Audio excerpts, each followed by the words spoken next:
Hey, my name is James Nicholson and welcome to my YouTube channel. In this video, I've got another big update on the Renters' Rights Bill. You see, it's in Parliament this week at the report stage and there's a lot happening. So I want to make sure that you don't miss out on all of these updates.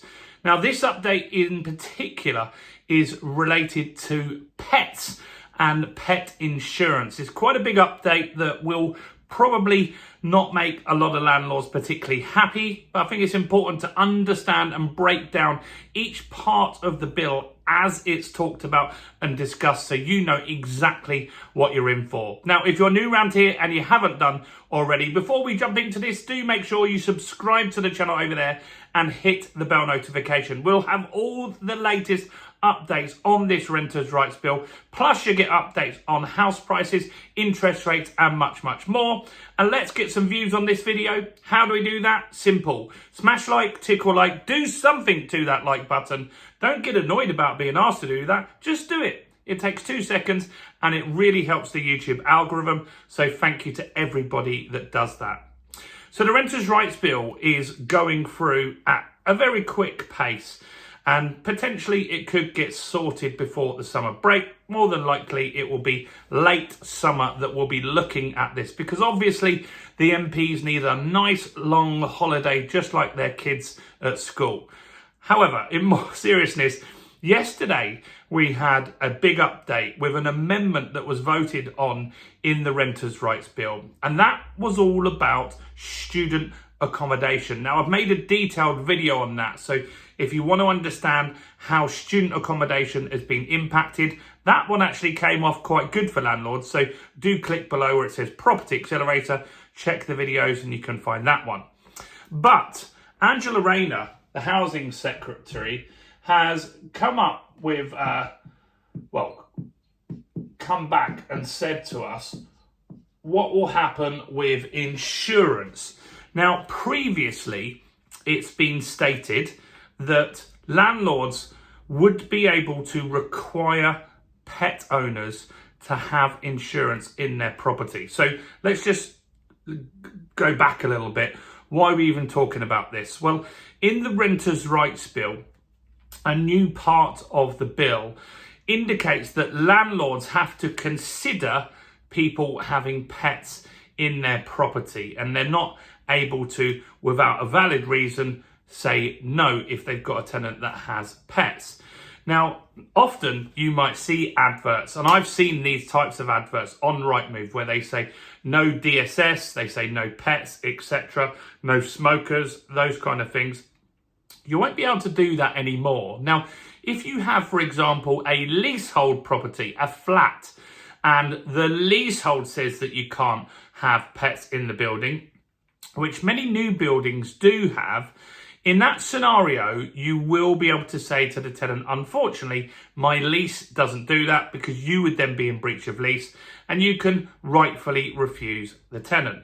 But a lot of people will find it difficult to get around this. Some, obviously, if you've got 5 tenants and one of them says they've got a pet, you can't verbally or put in writing that you're dismissing them. But I think some landlords will ultimately rule them out for that reason, making it difficult. But you've got to at least consider it. Now, the government were saying that you could force the tenant to have insurance because some pets can cause quite a lot of damage in a property.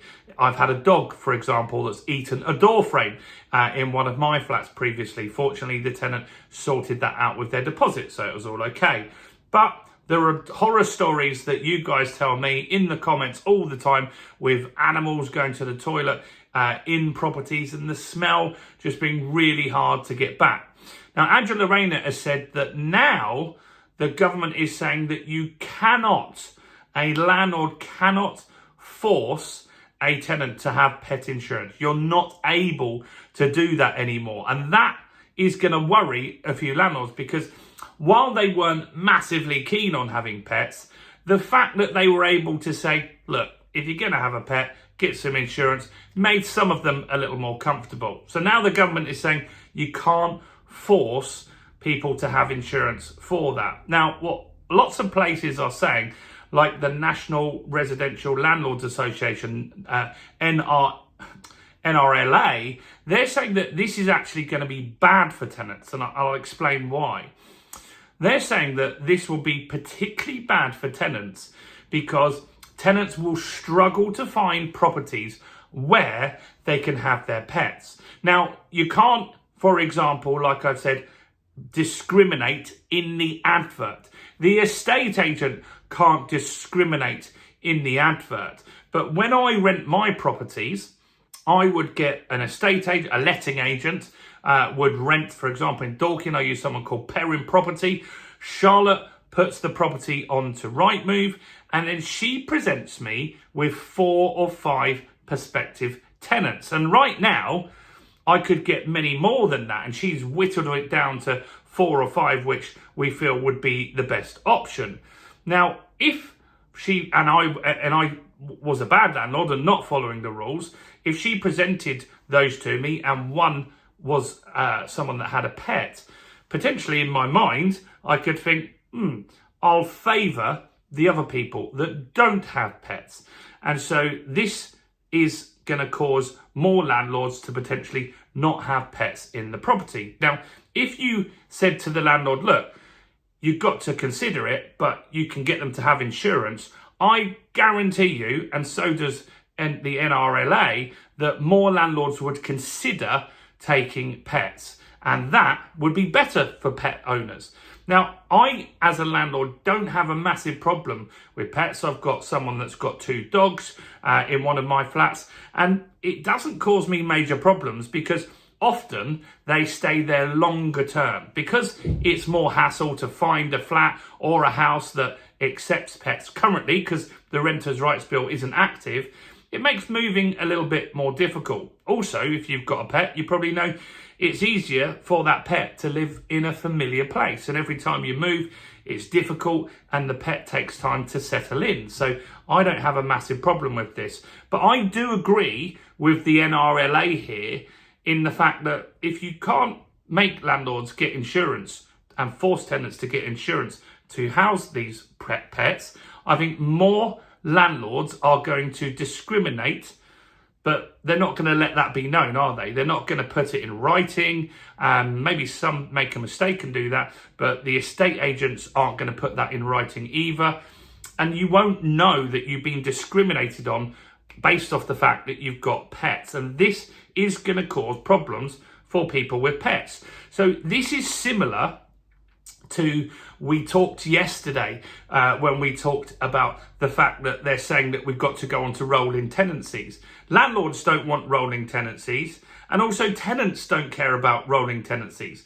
And so you've got 2 parties that are in this same problem that don't care about something, but you're forcing it onto them. This is similar to me, whereby you're saying, look, landlords could get pet insurance installed, and that would give them more confidence. That would be better for the people that have got pets because they would have more options to rent out the property. So this is another part of the Renters' Rights Bill that's gone through. There's going to be many more over the next few weeks. I'll keep you informed, but no right to enforce insurance. That's the update. Let me know what you think about this. And if you want to know more about the Renters' Rights Bill, I've made an ebook which I'm going to put in the description. Click on it, grab it, do grab a copy of that while you're here.